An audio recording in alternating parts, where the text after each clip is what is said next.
When we talk about this month's theme of Think, Refresh, Renewal, the first thing you should think about is creativity. That seems a bit obvious, right? You should also think about innovation as well, because innovation applies to people. In fact, the most important innovation you will ever make is to innovate yourself. The key to refresh and renew is adaptability. But the problem is, like almost all adults, you've lost access to your inborn creative abilities. There was a study done by a very well-regarded social scientist named George Land, who worked with NASA. And in this study, he found that 98% of 5-year-old children score as creative geniuses. The bad news is, he found also that as we get older, less and less of us retain this creative ability. In fact, among adults, only 2% of us remain at the same creative level we had at 5 years old.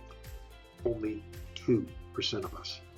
Now, what this means for you is that all of us have inside of us the ability to be creative at a genius level. And almost all of us have lost access to this ability. And that's why you find it a struggle to refresh and renew. See, adaptability is the aim. And the best way to refresh and renew is to reconnect to the creative genius you already have inside of you. And if you're a coach, to help unlock the creative genius already inside your clients. Here's the thing. Creativity is the ability to think differently. Not just differently than other people, but differently also from yourself. And that's how we define it at the Innovativity Institute.